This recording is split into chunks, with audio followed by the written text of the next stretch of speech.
Salut, j'espère que vous allez bien. Alors, c'est la deuxième partie de mes lectures et achats manga du mois de novembre. C'est un mois très particulier avec les boutiques qui ont été fermées, à moitié confinées. Un mois très bizarre où j'ai eu un peu de mal à me procurer certains mangas. Donc, certains mangas qui étaient prévus de sortir ce mois-ci, je n'ai pas réussi à me les procurer. Donc, j'en ai en tout 6 tomes que je n'ai pas réussi à me procurer, que je recevrai début du mois prochain, mais c'est pas grave. Donc là, ce sont les mangas qui font partie des lectures. Ce sont essentiellement des mangas que je vous avais déjà présentés lors de la première partie achat manga. Et là, c'est la deuxième partie véritablement de mes achats manga du mois de novembre, avec certains titres dont j'ai lu. Il y en a quelques-uns, mais pas beaucoup. Alors on commence tout de suite. Alors, on débute les lectures avec le tome 9 de Bakemonogatari qui reprend l'arc de Kizu Monogatari. Alors, normalement, après l'arc Nadako Snake, on devait avoir l'arc Anakawa 4, enfin Tsubasa 4 pour être exact. Et là, franchement, j'ai énormément adoré parce que c'est une partie que je n'ai pas vue en animé. Franchement, c'est cool. Donc, c'est l'arc qui explique comment Kuyumi Araragi est devenu un vampire, plutôt un semi-vampire. Un très bon tome, franchement très très cool, toujours dessiné de façon incroyable par O'Great. Plaisir de lecture incroyable, 8,5 sur 10. Franchement très cool. Alors on enchaîne avec le tome 12 de Dragon Ball Super. Alors je l'ai trouvé sympa, sans plus. Franchement ça se lit, c'est plutôt agréable. Alors mes attentes sur les Dragon Ball Super est plutôt faible, alors je suis pas déçu, je m'attends pas à des merveilles, alors ça se lit sans plus. Ma note, voilà, 6 sur 10, j'ai plutôt bien aimé ce tome-là. Alors on enchaîne avec le tome 26 de My Hero Academia, alors un tome plus traditionnel, on est retourné sur avec les élèves de Yue qui part de nouveau en stage. Alors j'ai bien aimé, c'est pas un tome révolutionnaire, c'est vraiment un tome de transition qui fait bien le café, je trouve.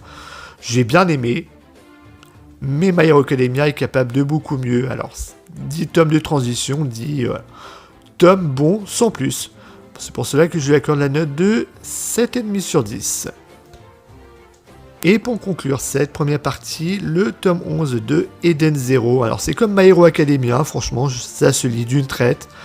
Très agréable à lire. Au niveau de l'histoire, il y a des petits rebondissements de scénarios qui sont plutôt intéressants.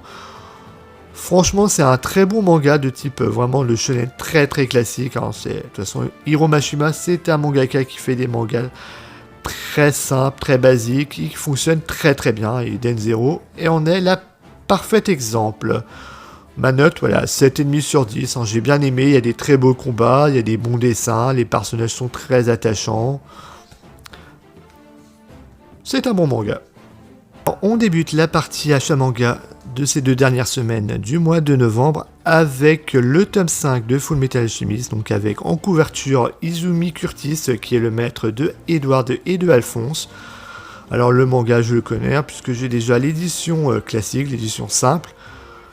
Alors franchement c'est toujours un plaisir de lire le manga de Hiromu Arakawa dans sa meilleure publication, franchement du tout bon, un 9 sur 10. On enchaîne avec le tome 4 de Chubits, la nouvelle édition. Donc sur ce tome là je n'ai pas eu ce petit effet un peu négatif sur la nouvelle traduction. Là franchement il n'y a pas eu de soucis. De toute façon, le manga, je le connais par cœur, c'est un très bon manga. Très intéressant avec un thème vraiment qui aborde des thèmes très très complexes. Et j'adore le personnage de Shi. Franchement, une très belle édition.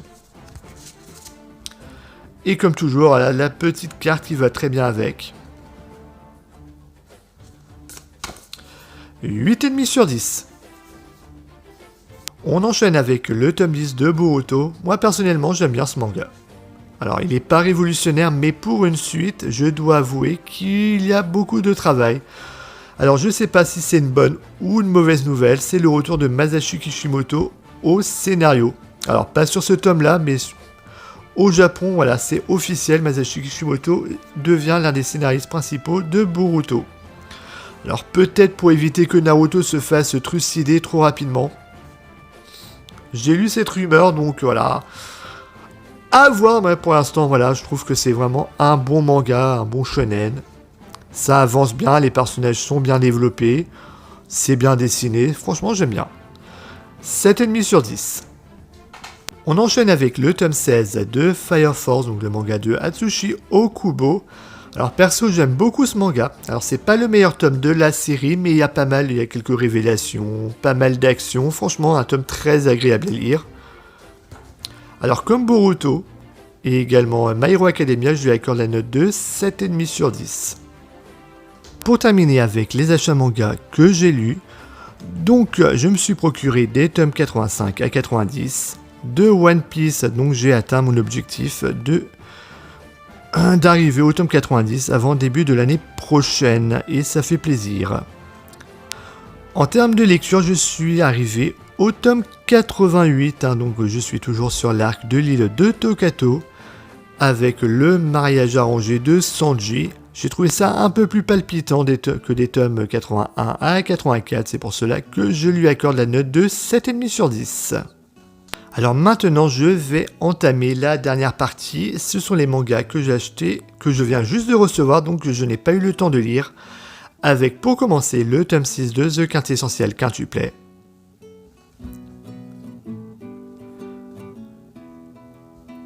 Du tome 13 de Dr Stone de Boichi. Du tome 13 de Platinum End de Tsugumi Ohba et Takeshi Obata.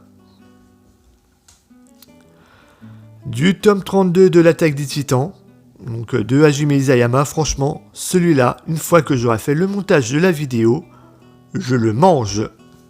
Parce que là, franchement, j'ai hâte de savoir ce qui va se passer là. C'est ma priorité numéro 1. Et dernier achat manga de cette vidéo, c'est le tome 20 et avant-dernier tome de Sky High Survival. Deuxième priorité après l'Attaque des Titans. Donc voilà, cette vidéo est terminée, j'espère qu'elle vous aura plu et moi je vous dis à la prochaine. Ciao.